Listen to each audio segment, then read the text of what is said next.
大家好，我是准时更新、从来不割的星辰。2015年3月，一张奇怪的照片登上 BBC 头版，迅速给了世界一点大大震撼。照片中的印度人或是徒手攀爬，或是拖着麻绳挂在高楼外墙，似乎正向屋内传递着什么，全然不顾失足的危险。随着事件迅速发酵，答案终于揭晓。事发地位于印度比哈尔邦，既不是新式攀岩，也没有比赛偷窃，而是正在考试。挂在墙上的正是帮子女作弊的亲友团。眼看激起了友邦惊诧，比哈尔邦警察当即逮捕了300多名家长，随即开除了涉嫌作弊的750名学生。面对记者咄咄逼人的质询，教育部长表态，作弊人数太多了，没有家长配合，很难公平考试。难道我要用枪把他们全打下来？其实部长大人说这话并不奇怪，毕竟在印度作弊并不比恒河洗澡稀奇。早在2013年，比哈尔邦超1600名学生因作弊被逐出考场，另有100多位协助家长被警方拘捕。可能有人会好奇啊，到底怎样的考试宁肯冒着进局子的风险也要作弊呢？大约印度高考。提到印度的奇人异事，大家印象最深的是什么？拳打列强的外资坟场，或是星辰我的指定内容赞助商，亦或是横扫全球的油管五常。其实啊，在这些荒唐背后，还隐藏着一个有那么一点心酸，又带着些许搞笑，更多呢，则是无厘头的闹剧——印度高考的空手道。首先，我们先定一下，由于印度是5+5+2+3的学制，所谓印度高考，广义上指的是高中毕业后的12年级全国统一考试。好消息是，印度不同于东亚大区，一考定终身。坏消息是，想考上理想大学要经历的高考不止一个，这个咱后面唠啊。2020年，印度大学总体入学率27.1%，虽然看着不低，但对比每年超1000万的报考学生，以及我国近80%的录取率，竞争不可谓不激烈。那怎么能考出好成绩呢？答：作弊呀！当然，话说是这么说，但事儿不好做。如小抄法、家长化身蜘蛛侠之类的，虽然简单有效，但有一个必要条件：监考必须足够瞎。素以敢想敢干著称的印度，迅速迭代了新打法，开发了新思路，替考、贿赂考官、蓝牙拖鞋、作弊背心等高科技如雨后春笋。靠着贴心细致的服务和温文尔雅的态度，作弊在印度实现了制度化、规范化、职业化，创造了一片稳增长、保就业的蓝海，甚至荣获了响亮的江湖浑号——作弊黑手党。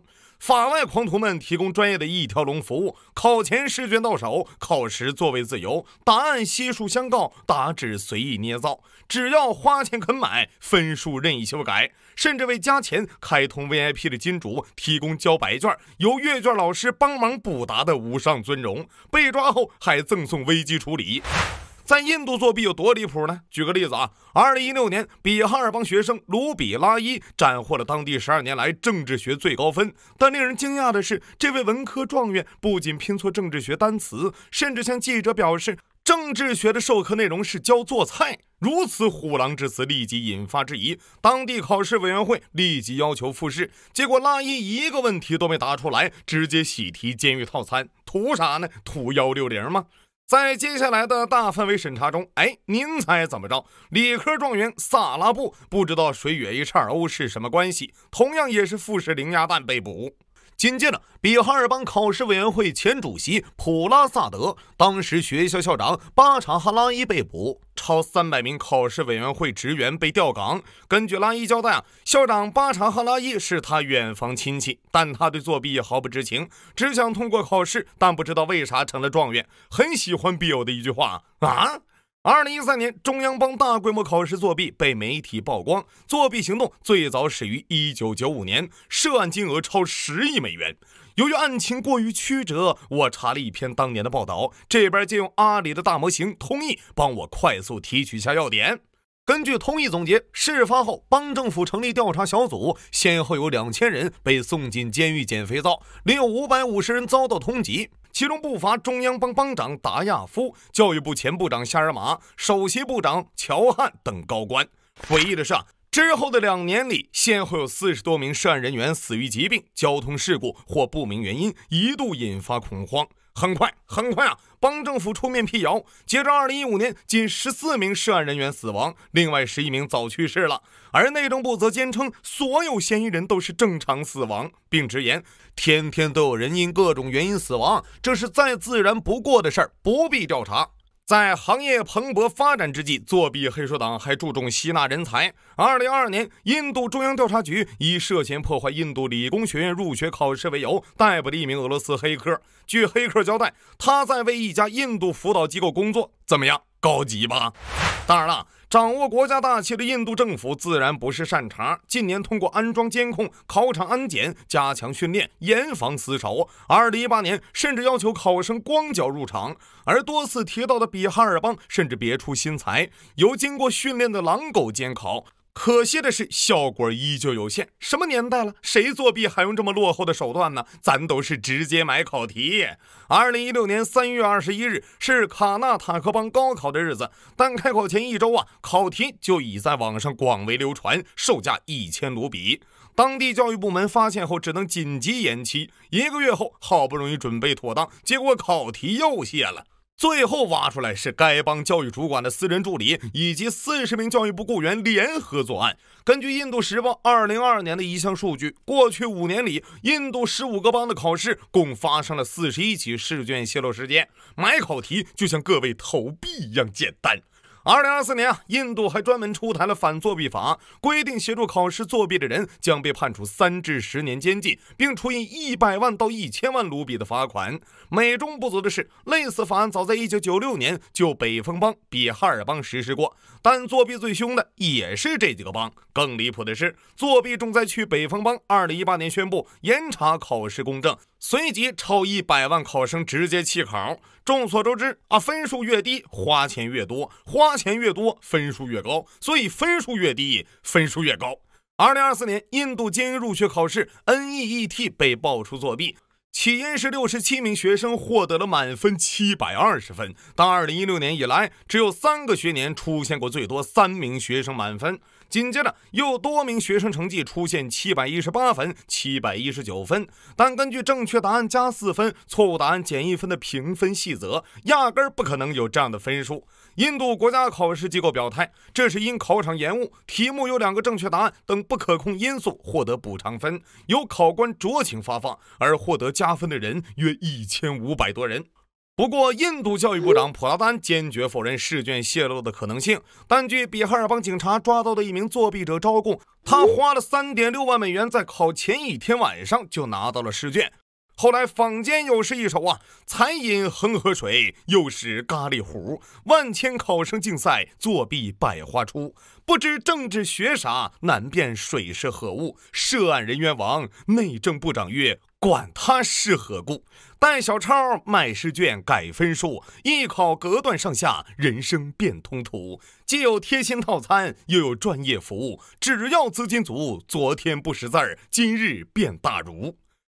听到这里弹幕里的吴彦祖可能会好奇，既然作弊如此凶猛，是不是找印度高考得高分就能升职加薪，当上总经理，出任 CEO， 迎娶白富美了呢？当然不是，毕业高考只是第一步，想升入顶尖大学还面临号称全球最难的第2高考，如医学类联考 NEET， 工程类联考 JEE， 这是印度高考真题，大家可以感受下。而最热门的印度理工学院2020年报考人数约125万人，但仅1万人被录取，录取率不到1%，甚至被调侃为考不上印度理工只能去上麻省理工。拥有高分也不一定就能上名校和好专业，不少学生在经历了残酷的竞争之后，却在更关键的专业选择方面大意随便。在纪录片《一个被设计制造的梦》中，主角瑞吉考上了印度理工学院。有人问他为什么选择计算机专业时，瑞吉答道：我对电脑还不太懂，但大家都说这是最棒的专业。很明显瑞吉对计算机不了解，更不用说喜欢。和中国一样，教育是学生走向上层的重要方式。印度理工学院甚至有百万富翁制造机的雅号，包括谷歌 CEO 桑达尔、前高盛公司 CEO 古普塔、前沃达丰 CEO 萨林、前思科 CEO 沃瑞尔等数百位大佬均出自印度理工。面对残酷的竞争，除了作弊，怎样才能增加被录取的概率？一个最简单的办法就是多考几次。在望子成龙的殷切期望中，无数学子来到印度中部科塔市，这里也被叫做印度补习之都。每年20多万考生在此孜孜不倦，上百家辅导机构生根发芽，学生们每天在200多人一间的大教室里复习，每周7天课，每天学习超16小时，还有面临淘汰制，真正做到只要学不死就往死里学。一名学生在科塔市学习生活的费用每年约30万卢比。为了维持孩子在补习班的学业，无数家长不惜贷款，甚至是卖房。但如三傻大闹宝莱坞这样的穷小子逆袭故事，现实生活中少之又少，更多的则是日复一日苦读多年却一无所有，甚至面对巨大的压力走向自杀的绝路。数据显示，仅2020年，印度就15.3万人死于自杀，而20岁以下的自杀者中，25%都是由于高考失利。印度政府曾要求科塔市整顿教培，但当政府召集培训机构要求为学生减负时，培训机构代表却无奈地摇摇头：“我们愿意响应号召，问题是家长不同意。”面对记者，部分家长轻飘飘地抛出一句：“每年几十万人到科塔来补习，出几起事故，难道很奇怪吗？”此处我有一联，上联：考场内8000过海，本事不够，钞票能买，乌鸦变凤凰，一朝被逮。下联：考场外悬梁刺股，先天不足，后天弥补，鲤鱼跃龙门，前途未卜。诚然，作弊是品德问题，但强大的升学压力、优质教育的缺乏，都在为印度学生的作弊添砖加瓦。不仅如此，在印度，近乎半公开的作弊已成了一门数十亿市场的庞大生意。曾参与调查中央邦作弊案的前法律总顾问维维克坦卡这样说道：“考试作弊是一场没有尽头的闹剧，邦政府默许此事规模达到了令人无法想象的地步。”同样蓬勃发展的还有教培。2022年，印度补习收入高达5808亿卢比，甚至诞生了估值数百亿美元的补习巨头思考学习有限公司。独木桥这一端的就业市场，作为世界第一人口大国，每年约1700万印度人进入就业市场，但新增就业岗位仅500余万。2021年，印度某邦招聘30名专职沏茶倒水机关杂物，报名人数过万，其中不乏硕士博士。独木桥那端的科塔补习教室里，仍有几十万学生年复一日的悬梁刺股，搏一个逆天改命的机会。好了，本期就到这里，我们下期不见不散。